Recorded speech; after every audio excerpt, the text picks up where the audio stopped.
Assalamualaikum warahmatullahi wabarakatuh. Kembali lagi bersama Miss Eka. Halo, apa kabar semuanya? Abang kakak, semoga kabar kamu dalam keadaan sehat, dalam lindungan Allah, dan yang pastinya masih semangat kan untuk mengikuti pembelajaran kita? Nah, hari ini kita akan masuk ke materi pembelajaran kita yang baru. Masih semangat kan? Harus semangat ya abang kakak. Nah, seperti biasa, sebelum memulai pembelajaran, kita harus berdoa dulu agar pembelajaran kita hari ini diridhoi oleh Allah. Nah, kita ucapkan lafaz basmalah. Bismillahirrahmanirrahim. Semoga pembelajaran hari ini menyenangkan, kamunya semangat, nah ilmunya juga bermanfaat untuk kamu. Nah, Miss Eka juga mengingatkan, tonton video ini sampai akhir ya, agar materi pembelajaran yang Miss Eka ajarkan itu dapat kamu pahami dengan baik. Langsung saja kita masuk ke materi pembelajaran kita hari ini.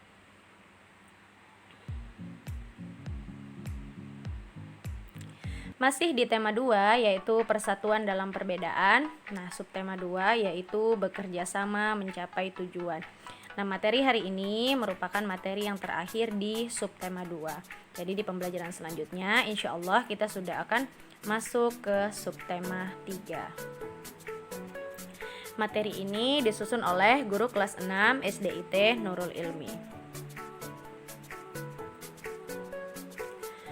Nah, sebelum memulai pembelajaran, seperti biasa, kita harus tahu dulu apa tujuan pembelajaran kita mempelajari materi pembelajaran hari ini. Nah, tujuan pembelajaran kita hari ini yang pertama adalah setelah membaca teks, siswa mampu menulis peristiwa penting tentang semangat persatuan dan kesatuan berdasarkan teks sejarah menggunakan aspek apa, di mana, kapan, siapa, mengapa, dan bagaimana dengan menggunakan kalimat efektif. Yang kedua, setelah membaca teks dan berdiskusi, siswa mampu mengidentifikasi contoh manfaat persatuan dan kesatuan dalam kehidupan masyarakat sekitar. Yang ketiga, setelah mengamati gambar, membaca penjelasan, dan memperhatikan peragaan oleh guru, siswa mampu mengidentifikasi gerakan pada tari indang. Nah, tujuan pembelajaran yang terakhir, setelah membaca teks, siswa mampu mengidentifikasi ciri-ciri kalimat efektif pada teks tentang semangat persatuan di masa persiapan kemerdekaan Indonesia. Kita masuk ke materi kita yang pertama, yaitu pada pembelajaran PPKN. Nah, tahukah kamu, para pahlawan juga bersatu dan bekerja sama melalui cara diplomasi dengan tujuan untuk mendapatkan pengakuan kedaulatan kemerdekaan bangsa kita. Nah, mari kita baca teks berikut.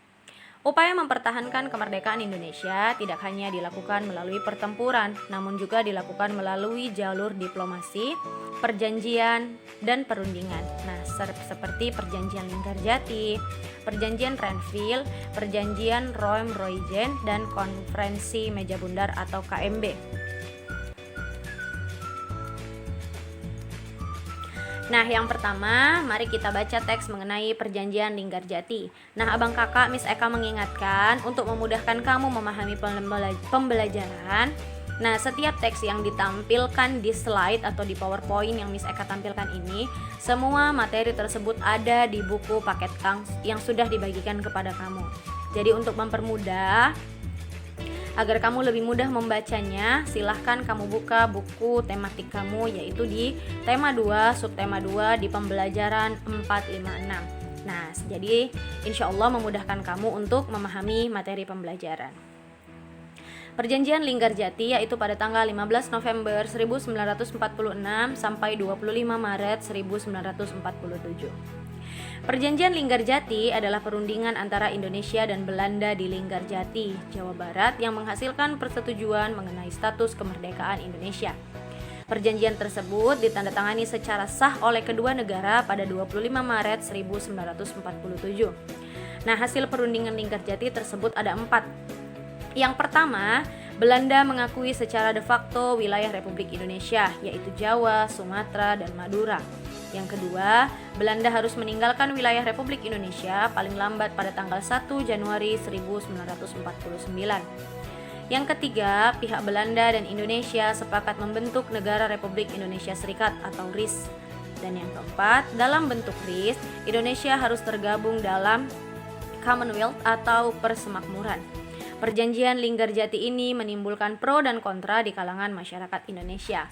Nah, jadi abang kakak, perjanjian itu termasuk salah satu upaya untuk mempertahankan kemerdekaan Indonesia. Nah, seperti pembelajaran sebelumnya, di mana ada pihak-pihak sekutu yang ingin kembali menjajah dan merasa tidak senang dengan kemerdekaan Indonesia. Akhirnya Indonesia membuatlah beberapa perjanjian untuk mengesahkan kemerdekaan negara kita. Nah, inilah hasil perundingan dari perjanjian Linggarjati. Nah, jadi diingat ya abang kakak, perjanjian Linggarjati pada tanggal berapa, kemudian dia berhasil perundingan yang keempat itu harus kamu ingat. Nah, pelanggaran perjanjian. Pelaksanaan hasil perundingan ini tidak berjalan mulus. Nah, pada tanggal 20 Juli 1947, Gubernur Jenderal H.J. Van Mook akhirnya menyatakan bahwa Belanda tidak terikat lagi dengan perjanjian ini. Nah, pada tanggal 21 Juli 1947 meletuslah agresi militer Belanda I. Nah, abang kakak, seperti di pembelajaran sebelumnya, kembali lagi Belanda mengkhianati Indonesia. Nah, di kali ini juga tadi kan di sebelumnya hasil perundingan bahwa mereka bahkan sudah mengakui secara de facto bahwa Indonesia itu sudah merdeka, bahkan sudah sah ditandatangani. Namun ternyata pihak Belanda itu melakukan pelanggaran.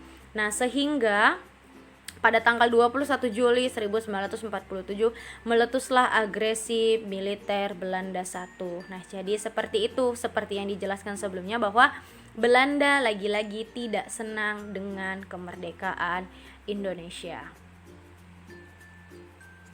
Nah, dimana seperti tercantum dalam surah Al-Quran, yaitu Quran surah Al-An'am ayat 159, yang mana berbunyi, A'udzubillahi minasyaitonirrajim, Bismillahirrahmanirrahim, Innalladzina farraqu dinahum wa kanu syi'an lasta minhum fi syai' innama amruhum ilallahi thumma yunabbi'uhum bima kanu yaf'alun.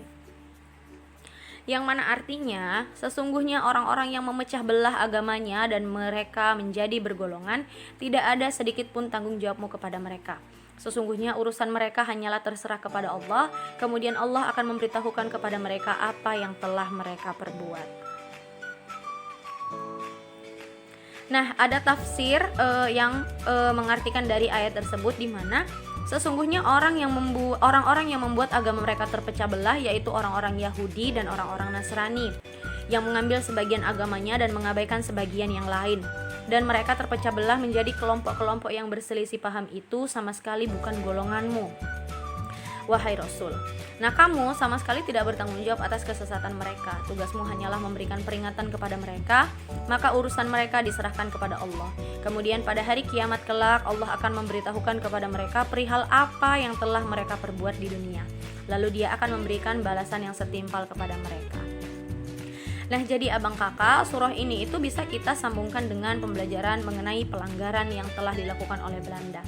Di mana di sini dikatakan bahwa ketika ada orang-orang yang bahkan memecah belah agama dan mereka menjadi golongan dari agama yang mereka pecah belah, nah tidak sedikit pun tanggung jawabmu kepada mereka. Nah, jadi kita sebagai bangsa Indonesia, atau terutama kita sebagai umat muslim, kita tidak memiliki urusan terhadap mereka-mereka yang memecah belah agama mereka. Nah, contohnya mereka yang tidak percaya kepada Allah.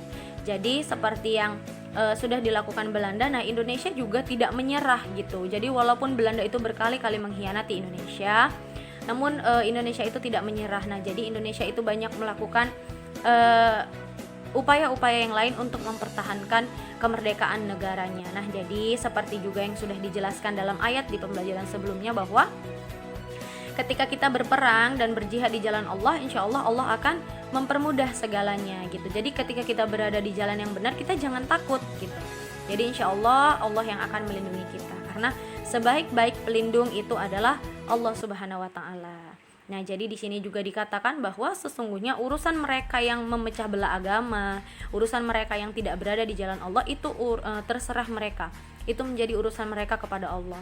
Nah, jadi biarlah Allah yang akan membalas apapun yang telah mereka perbuat. Iya. Nah, di sini juga kan dikatakan bahwa Allah itu akan membalas perbuatan yang telah mereka buat di dunia, dan Allah akan memberikan balasan yang setimpal kepada mereka. Jadi abang kakak, insya Allah kamu juga sudah tahu bahwa ketika kita berbuat baik, insya Allah Allah akan membalasnya dengan pahala. Nah, ketika kita membuat suatu kesalahan, maka itu akan dicatat sebagai dosa. Nah, jadi untuk urusan akhirat, insya Allah Allah akan membalasnya dengan seadil-adilnya. Jadi ketika kita berada dalam kebaikan, jangan takut. Nah, insya Allah kita juga harus selalu berada dalam jalan kebaikan. Nah, yang kedua di sini ada perjanjian Renville, yaitu pada tanggal 8 Desember 1947 sampai 17 Januari 1948. Nah, abang kakak, mari kita baca bersama. Perjanjian ini dilakukan antara Indonesia dan Belanda. Nah, lagi-lagi dengan Belanda ya. Perjanjian ini ditandatangani pada tanggal 17 Januari 1948 di atas kapal perang Amerika Serikat atau USS Renville yang berlabuh di Pelabuhan Tanjung Priuk, Jakarta. Perundingan dimulai pada tanggal 8 Desember 1947. Perundingan ini ditengahi oleh Komisi 3 Negara atau KTN, yaitu Amerika Serikat, Australia, dan Belgia. Delegasi Indonesia dipimpin oleh Amir Syarifuddin. Delegasi Kerajaan Belanda dipimpin oleh R. Abdul Qadir Wijoyo-Atmojo. Nah, untuk perjanjian Renville ini itu ada 3 hasil perundingannya. Kalau tadi Linggarjati ada 4, maka perjanjian Renville menghasilkan 3. Nah, yang pertama yaitu Belanda hanya mengakui Jawa Tengah, Yogyakarta, dan Sumatera sebagai bagian wilayah Republik Indonesia. Jadi di perjanjian ini pun Belanda itu tidak mengakui kelima pulau yang ada di Indonesia itu merupakan wilayah negara kita. Nah, Belanda itu hanya mengakui Jawa Tengah, kemudian Yogyakarta, kemudian Sumatera sebagai bagian wilayah Republik Indonesia. Berarti hanya ada 2 pulau ya, di mana Pulau Jawa juga tidak seluruhnya diakui oleh Belanda. Yang kedua, disetujuinya sebuah garis yang memisahkan wilayah Indonesia dan daerah pendudukan Belanda. Dan yang ketiga, TNI harus ditarik mundur dari daerah-daerah kantongnya di wilayah pendudukan di Jawa Barat dan Jawa Timur. Nah, itulah hasil perjanjian Renville. Nah, jadi diingat juga ya abang kakak, perjanjian Renville menghasilkan 3 hasil perundingan, yaitu yang sudah kita baca tadi.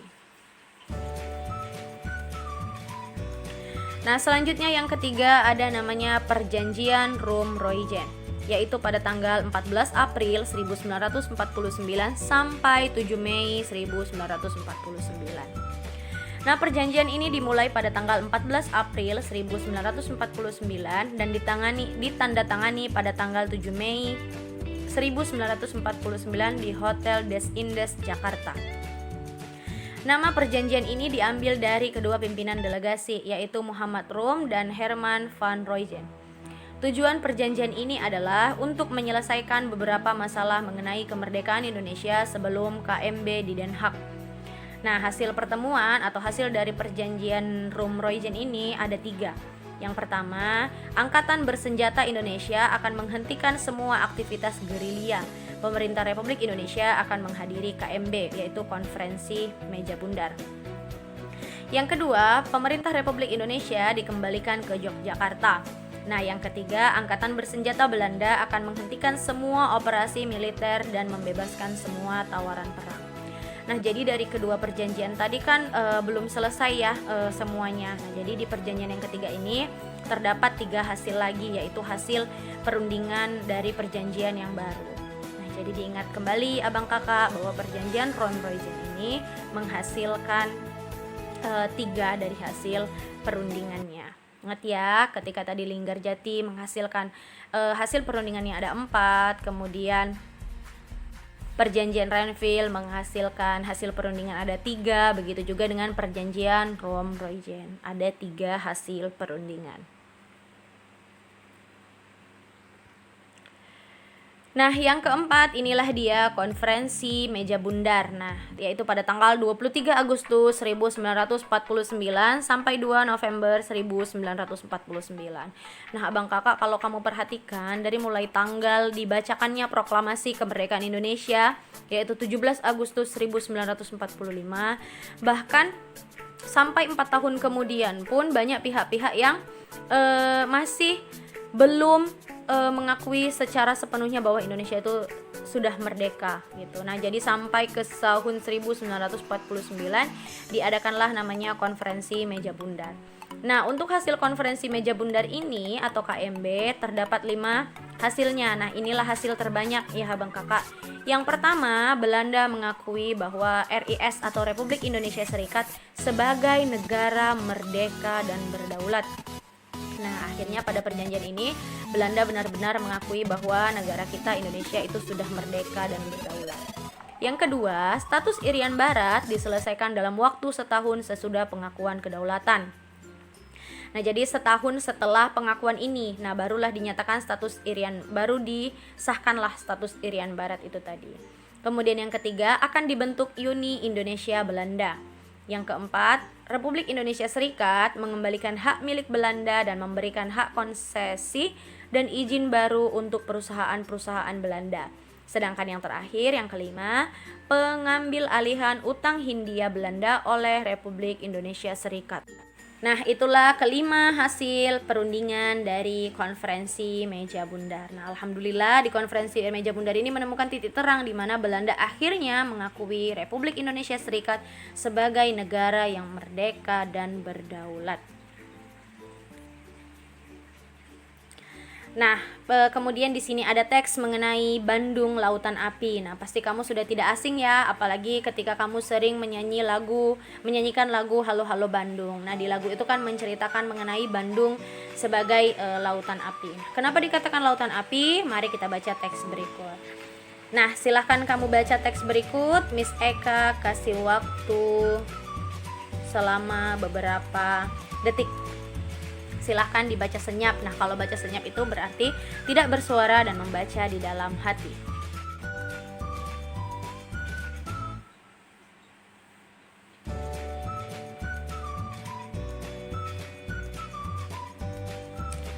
Nah, gimana Abang Kakak? Sudah selesai dibaca? Nah, jadi ketika kamu sudah membacanya, maka kamu bisa mengerti kenapa dikatakan Bandung Lautan Api. Kenapa? Karena intinya pada hari itu, yaitu pada tanggal 23 Maret 1946 terjadilah peristiwa kebakaran yang besar di kota Bandung. Bahkan dalam waktu 7 jam saja, katanya sekitar 200.000 penduduk Bandung membakar rumah mereka. Kemudian mereka meninggalkan kota mereka menuju pegunungan di daerah selatan Bandung. Nah, kenapa hal ini dilakukan oleh warga Bandung? Nah, ini mereka lakukan untuk mencegah tentara sekutu dan tentara NICA atau NICA Belanda untuk dapat menggunakan kota Bandung sebagai markas strategi militer dalam perang kemerdekaan Indonesia. Nah, bahkan karena kejadian tersebut, tentara Inggris merasa tidak terima dan mulai menyerang, sehingga pertempuran sengit itu terjadi. Nah, di sini juga dikatakan bahwa pertempuran yang paling besar itu terjadi di Desa Dayakolot.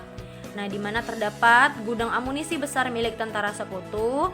Bahkan dalam pertempuran ini Muhammad Toha dan Ramdan, dua anggota milisi BRI atau Barisan Rakyat Indonesia, terjun dalam misi untuk menghancurkan gudang amunisi tersebut. Nah, alhamdulillah pihak Indonesia yaitu Muhammad Toha berhasil meledakkan gudang tersebut. Nah, jadi di mana lautan api itu benar-benar terjadi seperti lautan api. Kenapa? Karena para penduduk membakar rumah mereka karena mereka tidak ingin kota Bandung itu dijadikan markas oleh sekutu seperti itu. Jadi mereka lebih memilih untuk membakar rumah mereka. Bahkan di sini juga dikatakan bahwa karena pihak Inggris merasa tidak terima, bahkan mereka mulai menyerang sehingga terjadilah pertempuran sengit. Nah, itulah kenapa dikatakan Bandung Lautan Api. Jadi pada tanggal 23 Maret 1946 peristiwa Bandung Lautan Api tersebut terjadi. Nah, di sini ada latihan. Nah, kamu diminta menuliskan peristiwa penting dari kelima teks tersebut. Nah, jadi abang kakak dari kelima teks tersebut dimulai dari perjanjian Linggarjati, perjanjian Renville, kemudian perjanjian Romroyjen, kemudian ada konferensi meja bundar, terakhir ada Bandung Lautan Api. Silahkan kamu tuliskan masing-masing satu peristiwa penting yang terjadi. Jadi di sini kamu menuliskan 5 peristiwa ya abang kakak. Di sini kamu tidak diminta untuk menceritakan. Jadi tidak dalam bentuk paragraf yang panjang, tidak. Kamu hanya diminta menuliskan peristiwa penting dari kelima teks tersebut. Jadi intinya saja, inti dari kelima teks tersebut itu apa. Nah, silakan kamu kerjakan di buku latihan kamu.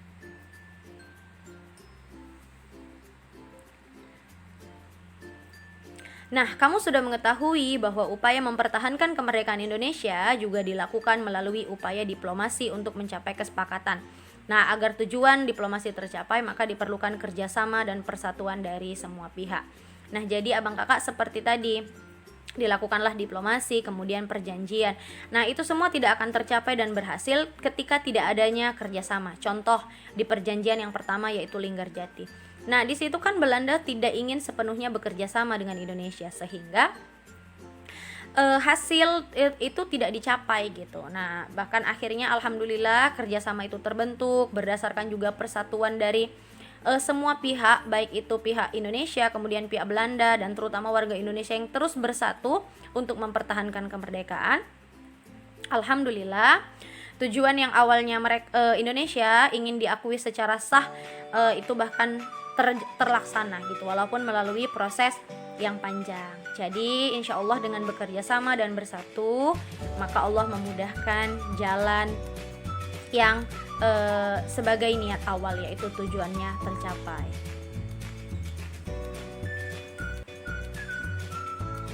Nah, kita masuk ke materi terakhir yaitu SBDP. Nah, abang kakak, selanjutnya di sini kamu diminta bekerja sama dalam tari indang. Nah, sepelajaran sebelumnya kan kita sudah mempelajari beberapa gerakan tari indang. Kamu juga sudah Miss Eka kasih link, yaitu video tari indang, yaitu video yang ditampilkan di YouTube, yaitu video asli warga Minang melakukan tari indang tersebut.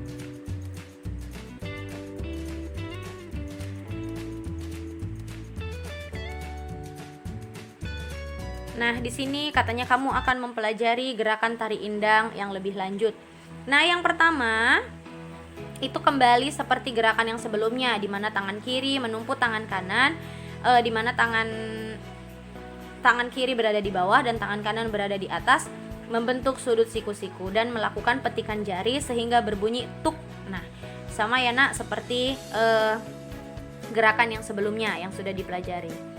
Nah, gerakan yang kedua juga gerakan yang sudah dipelajari, di mana posisi duduk tetap duduk bersila, kemudian badan kamu menyerong ke hadap ke kiri, tangan kanan kamu di depan, tangan kanan kamu di belakang. Kamu memukul lantai dalam 3 hitungan. Jadi 1, 2, 3. Nah, gerakan yang ketiga itu hadap sebaliknya. Ini juga yang sudah pernah dipelajari di pembelajaran sebelumnya. Kalau di gerakan yang kedua kamu menghadap ke kiri, maka di gerakan ini kamu menghadap ke kanan. Maka tangan kiri di depan dibalik posisinya, tangan kanan yang di belakang. Nah, kamu memukul lantai 3 hitungan.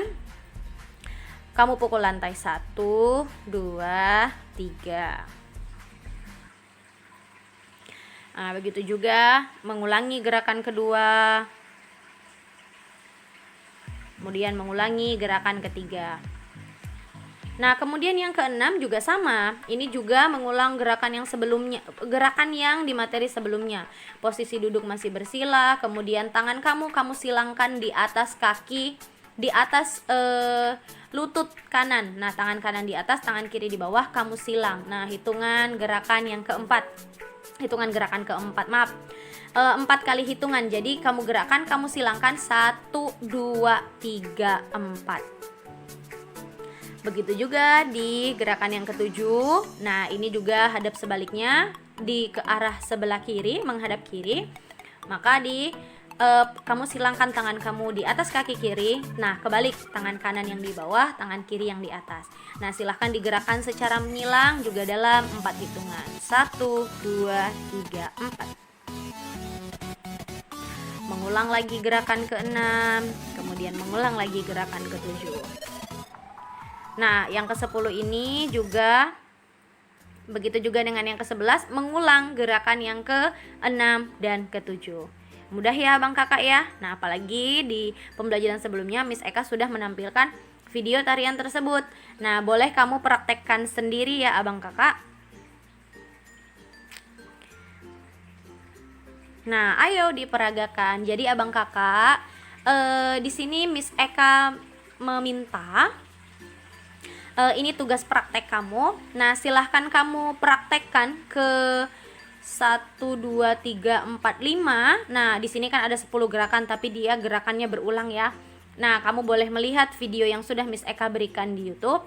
Kamu boleh mempraktekannya. Nah, kamu rekam melalui video, kamu kirimkan ke Miss Eka.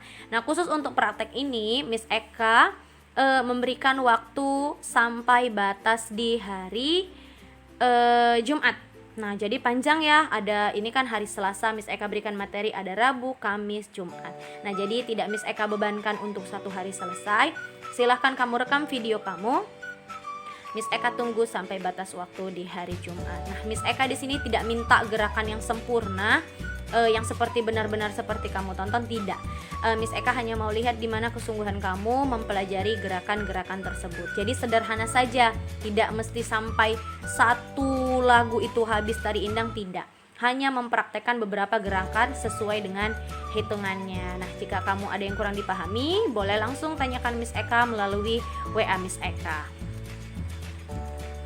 Nah, Abang Kakak, itulah materi pembelajaran kita hari ini. Banyak ya yang sudah kita pelajari, bahkan sudah kita mempelajari ada 4 perjanjian, yaitu diplomasi yang dilakukan Indonesia untuk pengakuan kemerdekaan Indonesia secara sah. Kemudian mengenai Bandung Lautan Api, kita juga sudah mengulang gerakan tari indang. Miss Eka mengingatkan, kamu jangan lupa untuk mengerjakan latihan yang sudah diberikan. Berarti untuk materi ini latihan kamu ada 2. Yang pertama latihan tertulis, nah yang kedua itu ada praktek SBDP. Nah, Abang Kakak semangat mengerjakan tugasnya. Ingat, seperti yang Miss Eka katakan, jangan mengeluh karena tugas yang diberikan bukan untuk membebani kamu, tapi insya Allah untuk membuat kamu lebih mudah memahami materi yang dipelajari. Nah, Miss Eka tunggu tugas dan latihan yang kamu kerjakan.